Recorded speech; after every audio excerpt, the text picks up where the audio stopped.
చెప్పండన్న. ఏంది అసలు మీ సమస్య? గతంలో కూడా మీరు ఇట్లనే మాట్లాడడం జరిగింది.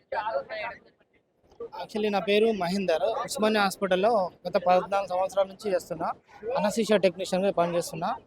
మేము ఇన్ని సంవత్సరాల నుంచి చేస్తున్నాం గానీ, చాలా ఔట్‌సోర్సింగ్‌లో ఇన్ని ఇబ్బందులు వస్తాయని మేము అనుకోలేదు. ఈ మధ్యలో ఇంకా ఈ 6 మంత్స్ నుంచి గానీ, 2 ఇయర్స్ కూడా గానీ చాలా ఎక్కువ ఇబ్బందులు వస్తున్నాయి ఔట్‌సోర్సింగ్ ఏమి తరపున. ఇబ్బంది? అంటే అంత ముందుకు కొంచెం ఒక నెల, 2 నెలల వరకు సాలరీస్ వచ్చేటివి. కానీ ఈ మధ్యలో ఏమైతుందంటే ఈ 6 మంత్స్ గానీ, 1 ఇయర్, 2 ఇయర్స్ నుంచి గానీ ఈ ప్రభుత్వం వచ్చినప్పటి నుంచి ఇంకా కొంచెం లేట్‌గా అంటే 3 మంత్స్‌కి ఒకసారి, 4 మంత్స్‌కి ఒకసారి, 5 మంత్స్‌కి ఒకసారి వస్తుంది సాలరీ. దాన్ని బట్టి ఇప్పుడు కుటుంబ పోషణ ఎట్లా జరుగుతుంది? రేవంత్ రెడ్డి మినిమమ్ తెలుసుకోవాలి కదా! ఈ వచ్చే 20,000 జీతంలో రూమ్ రెంట్ 5,000, 6,000 పోతుంది. ఆ! పెట్రోల్‌కు దాదాపు ఒక 6,000 పోతుంది. ప్రతి ఒక్కరికి ఈఎంఐ లేని జీవితం. మాకు పీఎఫ్, ఈఎస్ఐ కట్ అయ్యి దాదాపు 20,000 వస్తుంది. అందులో ఈఎంఐలు కట్ అయిపోతాయి, రూమ్ రెంట్ కట్ అయిపోతది, పిల్లల పోషణ ఏమైపోతది, పెట్రోల్‌కి ఏమైపోతది. సాలరీ అక్కడే అయిపోతది. 5వ తారీఖు 10వ తారీఖు వరకల్లా సాలరీ అయిపోతే 10వ తారీఖు నుంచి 30 తారీఖు వరకు అడక తినే బతికే అయిపోతుంది ప్రతి ఒక్కది. అంటే ఔట్‌సోర్సింగ్‌లో ఉస్మానియాల ఉస్మానియా తెలంగాణలో ఔట్‌సోర్సింగ్ వాళ్ళ ఎంప్లాయీస్ అయితే చాలా కఠినంగా ఉంది. ఇగో సీఎం రేవంత్ రెడ్డి ఏం చేస్తుండు? ఎవరైనా కాంప్రమైజ్ అయితారేమో కానీ ఔట్‌సోర్సింగ్ మాత్రం కాంప్రమైజ్ కారు. ఏంది అసలు మీ ప్రధాన డిమాండ్? ఏం లేదు. ప్రతి నెల 1వ తారీఖు నుంచి 5వ తారీఖు వరకు జీతాలేయాలని ప్రభుత్వాన్ని కోరుతున్నా. రెండోది ఏందంటే కార్పొరేషన్ చేయాలని కోరుతున్నా. ఇంకోటి పీఎఫ్ సరిగ్గా ఏజెన్సీలు సరిగ్గా కట్టట్లేదు. అది కూడా ప్రభుత్వం సరిగ్గా కట్టేటట్లు ఈ కార్పొరేషన్ వాళ్ళను ఇది ప్రభుత్వాన్ని హెచ్చరిస్తున్నా కొంచెం. ఎందుకంటే పీఎఫ్, ఈఎస్ఐ సరిగ్గా పడట్లేదు. ఇంకోటి సాలరీ బే స్లిప్‌లు కూడా రావు. ఎక్కడైనా ఏమన్నా తీసుకుందామని కనీసం ఫోన్ తీసుకుందామన్నా, ఒక టీవీ తీసుకుందామన్నా కూడా ప్రతి సివిల్ అడుగుతారు. సివిల్‌ని అడిగితే అందులో పే స్లిప్‌లు ఉండదు. ఎట్లా వస్తది మేము? సాలరీయే టైంకి రాదు. పే స్లిప్‌లు ఉండయి. ఏమన్నది ఈఎంఐలో తీసుకోవాలంటే ఎట్లా తీసుకోవాలి? ఈ కాంట్రాక్ట్ వాళ్ళం మేము ఎంప్లాయీస్ కార్పొరేషన్ వాళ్ళము. కాబట్టి తక్షణమే ఈ మంత్ కాకుండా ఒక 2, 3 నెలల్లో కానీ కార్పొరేషన్ అయ్యేటట్టు చూడమని చెప్తున్నా ప్రభుత్వాన్ని.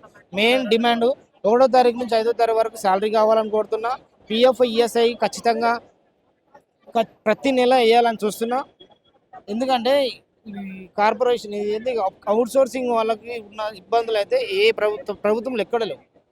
కాబట్టి ఔట్‌సోర్సింగ్ వాళ్ళ మీద మంచిగా చూడాలని ప్రభుత్వాన్ని కోరుతున్నాం. అంటే ఇప్పుడు కరెక్ట్ టైంకి పడతదా లేదు జీతాలు? మేడం, ఇప్పుడు ప్రతి నెల మేము చేస్తున్నాము. అటెండెన్స్ కోసం కూడా మేమే తిప్పలు పడాలి. ఇప్పుడు సూపరింటెండెంట్‌గా అడగాలి, ఆర్ఎంఓని అడగాలి. మళ్ళీ అది కూడా సెక్రటరీ ఆఫీస్‌కి వెళ్ళాలి మేమే, డీఎంఏ ఆఫీస్‌కి వెళ్ళాలి. అటెండెన్స్ పంపించుకొని మేమే సాలరీ ఎప్పుడు వస్తదని మేమే సూపరింటెండెంట్ సార్ వెంబడి కానీ, డీఎంఏ ఆమె వెంబడి కానీ, సెక్రటరీ ఆఫీసర్లు కానీ, ఏజెన్సీ వాళ్ళకి కానీ ఫోన్లు చేసి ఎప్పుడు వస్తుందో కూడా తెలియదు. ఎప్పుడో వస్తదని సైలెంట్‌గా మేము వండుకుంటూ ఉంటాం అంతే. అది జీతం ఒక తేటానే వస్తే ఒక 10 రోజులలో వస్తాయంటే ఒక సంతోషం ఉంటది. కానీ 10 నెలల వరకు జీతాలు రాకపోతే ఎవరన్నా ఉంటారా? అంటే గతంలో కూడా ప్రజాభవన్ దగ్గరికి మీరు రావడం జరిగింది. ఏమైంది? ప్రజాభవన్ దగ్గర కూడా చాలా మంది ప్రజాభవన్ దగ్గరకు వచ్చినాము. అక్కడ మేమే చేసినాము. సెక్రటరీ ఆఫీస్‌కి వెళ్ళినాము. అక్కడ కూడా మేము అప్లై చేసుకుంటున్నాము. ఏం చేయడం ఏజెన్సీ లేదా ప్రభుత్వంలో ఏం ఏ మార్పు లేదండి. ఇప్పుడు ఈ తెలంగాణ ప్రభుత్వంలో ఈ కాంగ్రెస్ ప్రభుత్వం కూడా ఏం ప్రాబ్లం లేదు. అసలు చాలా ప్రాబ్లం ఉంది వీళ్ళతోటి. అలా చెప్పండి. గతంలో కూడా మీరు చాలా సార్లు దీనికి సంబంధించి డిమాండ్ చేయడం జరిగింది. ప్రభుత్వంలో ఎలాంటి చేయడం లేదండి. ప్రదేశ్ అండి. నా పేరు ఉస్మానియా జనరల్ హాస్పిటల్ నుంచి Telangana medical and health outsourcing contract trade union state vice president. గత మార్చి నుంచి జీతాలు లేవు మేడం అవుట్సోర్సింగ్ ఉద్యోగులకి. ఇంకోటి అంటే 3-4 నెలలు అవుతుంది. 4 మంత్స్ నుంచి శాలరీస్ లేవు. ఈ జూన్ కూడా కంప్లీట్ అయిపోతుంది. ఎన్నిసార్లు అధికారులకు రిప్రజెంటేషన్ కూడా అక్కడ నుంచి ఎలాంటి స్పందన లేదు. కాబట్టి ఈరోజు ఎంతమంది ఎంప్లాయీస్ ఉంటారు? దాదాపు 1,88,000 మంది అవుట్సోర్సింగ్ ఎంప్లాయీ తెలంగాణ స్టేట్ మొత్తం. నో మేడం, మార్చి నుంచి ఎవరికి కూడా జీతాలు లేవు. అయినా కూడా పేషెంట్లకు ఇబ్బంది అవుతుందన్న ఒకే ఒక ఉద్దేశంతో ఎక్కడ కూడా పనికి ఇబ్బంది కాకుండా ప్రతి ఒక్క ఎంప్లాయీ డ్యూటీకి అటెండ్ అవ్వుకుంటూ లాస్ట్ 9th నుంచి నిరసన వ్యక్తం చేసుకుంటూ నల్ల బ్యాడ్జీలు పెట్టుకుంటూ వాళ్ళకు మా యొక్క నిరసనకు తెలియజేస్తున్నాం. అయినా కూడా స్పందించిన ఎడల 23వ తారీఖు రోజు డిఎంహెచ్ఎస్ క్యాంపస్ ముందు ధర్నా చేస్తామని చెప్పి ప్రకటించిన తర్వాత కూడా నిన్నటికి కూడా సాలరీస్ ఎవరికి క్రెడిట్ చేయలేదు. కాబట్టి ఈరోజు పెద్ద ఎత్తున తెలంగాణ నలుమూలల నుంచి ప్రతి ఒక్క డిస్టిక్ నుంచి ఎంప్లాయీస్ తరలి వచ్చి ఒక సభకు అటెండ్ అయిన అంటే ఏం డిమాండ్ చేస్తున్నారు ప్రధానంగా? ప్రధానమైనటువంటి డిమాండ్ ఏంటంటే ఈ ఏజెన్సీ విధానాన్ని తీసేసి మాకు ఒక కార్పొరేషన్ ఏర్పాటు చేసి కార్పొరేషన్ ద్వారానే ప్రతి నెల ఎంప్లాయీకి 1వ తారీఖు రోజే జీతం రావాలని చెప్పేసి మా యొక్క ప్రధానమైన డిమాండ్. ఏర్పాటు చేస్తామని చెప్పేసి కూడా రేవంత్ రెడ్డి గారు చెప్పడం తప్ప అది ఇంప్లిమెంటేషన్ మాత్రం అవ్వట్లేదు మేడం. 2.5 years అయిపోయింది, అయినా కూడా ఇప్పటికి కూడా మేము ఎక్కడున్న గొంగడి అక్కడే ఉంది. సో కాబట్టి మేము ఇంకా ఓపిక నశించిపోయి పేషెంట్లకు ఇబ్బంది అవుతుందనే ఉద్దేశంతో మేము ఇన్ని రోజులు మాలో మేమే ఇబ్బందులు పడుకుంటూ ముందుకు రాలేకపోయినాం. ఇప్పటికైతే పెద్ద ఎత్తున ధర్నా చేస్తాము. ఇంకో మహాధర్నా ట్యాంక్ బండ్ దగ్గర చేద్దామని చెప్పేసి ప్లాన్ చేస్తున్నాము. ఇంకా మేము కూర్చొని యూనియన్ నాయకులందరం కూర్చొని డేట్ ప్రకటించాం. ఇప్పటికి కూడా చరణం రాదు మేడం. ఎందుకంటే ఏప్రిల్ 23వ తారీఖు రోజు రిప్రజెంటేషన్ ఇస్తే ఇప్పటి వరకు మేడం ఏప్రిల్, మే, జూన్ 3 months నుంచి ప్రతి ఒక్క ఈ మంత్ 9వ తారీఖు రోజు తెలంగాణ టీవీపీ కమిషనర్ గారికి, డిఎంఈ గారికి, ఫ్యామిలీ వెల్ఫేర్ గారికి అందరికీ రిప్రజెంటేషన్ చేసిన తర్వాత కూడా ఇప్పటికి కూడా మీ నుంచి ఎలాంటి స్పందన లేకపోతే ఇంకెవరిని అడగాలి చెప్పండి? ఉద్యోగులు డ్యూటీ చేయాలన్నా అందరికీ అయిపోయింది మేడం, అందరికీ అయిపోయింది. హెల్త్ మినిస్టర్ దగ్గరికి వరకు వెళ్ళే కంటే ముందు డిఎంఈ నుంచి గత ప్రభుత్వం అంటే మేడం అప్పుడు 1 or 2 months పెండింగ్ ఉంటుండేమో. కానీ అదే అంటున్నాం, ఎందుకు ఒక హాస్పిటల్లో గవర్నమెంట్ ఉద్యోగి, ప్రైవేట్ ఉద్యోగి, అవుట్సోర్సింగ్ ఉద్యోగి పనిచేస్తున్నప్పుడు అవుట్సోర్సింగ్ ఉద్యోగికి ఏమో 20,000 జీతం ఉంటుంది, గవర్నమెంట్ ఉద్యోగికి ఏమో 1,00,000 రూపాయల జీతం ఉంటుంది. సేమ్ వర్క్ వాళ్ళకు 40 CL ఉంటే వీళ్ళకి 10 CL. ఎందుకు ఇంత వ్యత్యాసము? సుప్రీంకోర్టే చెప్పింది కదండి, సమాన పనికి సమాన వేతనం అన్నప్పుడు ఈ వ్యత్యాసం ఎందుకు? ఈ శ్రమ దోపిడీ ఎందుకు మా నుంచి? ఏంటి మేడం మేడం ఒకటి, వాళ్ళు జీతాలు పెంచాల్సిన అవసరం లేదు. ఈ ఏజెన్సీ విధానాన్ని తీసేస్తే మాకు వచ్చే 32,000 జీతము మాకు అకౌంట్లో పడిపోద్ది కదా. మా మీద ఏజెన్సీలు దోపిడీ చేస్తున్నారు, అధికారులు దోపిడీ చేస్తున్నారు. వీళ్ళు కుమ్మక్కైపోయి 30,000 జీతం వచ్చే ఒక ఎంప్లాయీ మీద 5 నుంచి 7% GST వేస్తే మా జీతం నుంచే కదా మీకు వెళ్ళేది. ప్రతి ఒక్క ఉద్యోగి 10,000 జీతం వరకు మాకు కట్ చేస్తున్నారు GST పైన. సో మాకు జీతం పెంచమని కూడా అడగట్లేము. ఏజెన్సీ విధానాన్ని తీసేసి కార్పొరేషన్ ఏర్పాటు చేయమని చెప్పి మా ప్రధానమైన డిమాండ్. తెలంగాణ రాష్ట్రంలో అవుట్సోర్సింగ్ నిరుద్యోగుల సమస్య, అవుట్సోర్సింగ్ ఉద్యోగుల సమస్యలను పరిష్కరించడానికి రాష్ట్ర ప్రభుత్వం కృషి చేయాలని డిమాండ్ చేస్తుంది. నేను ల్యాబ్ టెక్నీషియన్. ఇప్పుడు ఉస్మానియాలో చేస్తున్నాం మేము. టిమ్స్ కరోనా సమయం చేసినాము. మమ్మల్ని ఇక్కడ నుంచి మళ్ళీ అక్కడ తీసుకోవడానికి కూడా కొంచెం నిర్లక్ష్యం చేస్తారు, కొత్తలో పెట్టుకోవడానికి వస్తారు. మేము 6 సంవత్సరాల నుంచి చేస్తున్నాము. అంతకుముందు నేను నిమ్స్లో వేరే దాంట్లో చేస్తాను. దీన్ని అవుట్సోర్సింగ్ ఉద్యోగులను పర్మనెంట్ చేసి ఆదుకోవాలని, ఎన్నికల్లో ఇచ్చిన మేనిఫెస్టోను అమలు చేయాలని. మాకు కూడా వస్తుంది, 4 నెలలు 5 నెలలు అయితే. ESIPF కూడా 3 సంవత్సరాలు కావాలి. కాంట్రాక్టర్ తిన్నాడు, దాని గురించి అధికారులు ఎవరు పట్టించుకోవడం లేదు.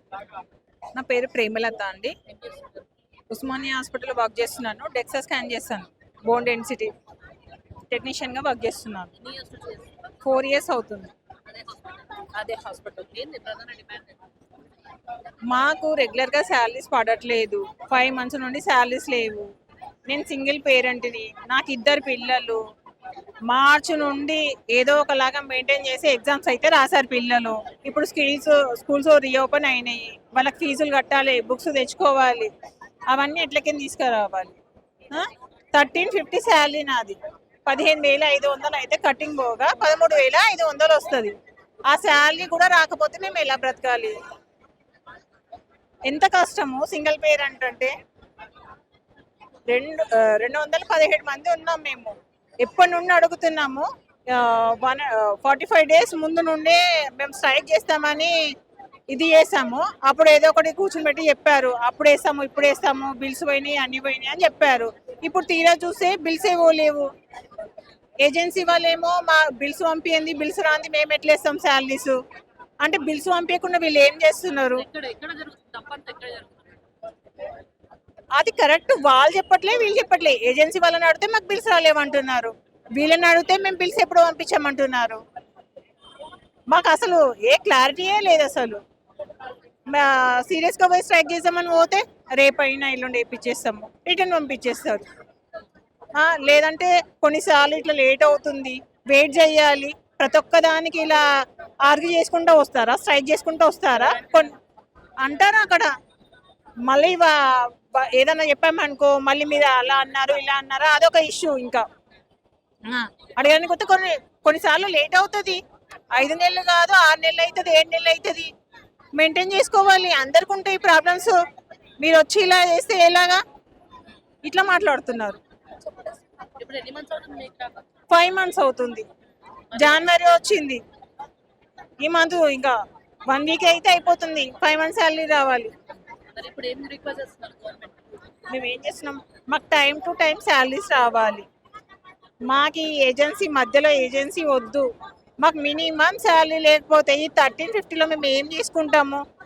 అది కూడా మళ్ళీ ఒక హాఫ్ అన్ అవర్ లేట్ వచ్చామనుకోండి, ఒక 2-3 టైమ్స్ లేట్ వచ్చామంటే 1 డే శాలరీ కట్ చేసేస్తారు. కటింగ్ వంగి ఇంకా మాకు అక్కడ ఏమొస్తుంది? మళ్ళీ వర్క్ అంతా కరెక్ట్ చేయాలి. హెవీ వర్కే ఉంటుంది, చేసేదంతా మేమే. మాకు ఎంత ఇబ్బంది అవుతుంది చెప్పుకోవడానికి. ఏమో ఉస్మానియాలో వర్క్ చేస్తున్నారు, అందరూ ఉస్మానియాలో వర్క్ చేస్తున్నారా అని ఫేమస్గా చెప్పుకుంటారు. తీరా చూసి శాలరీ గురించి చెప్తే మీకు అవసరమా ఇంత చదువుకొని ఇంత శాలరీకి అక్కడ చేయడం? ఏదో అలవాటు. ఏం చెప్పట్లేదు, ఏం ఇన్ఫర్మేషన్ లేదు అసలు. ఏదన్నా అడిగితే దానికి ఆన్సర్ ఉండదు ఇంకా అక్కడ.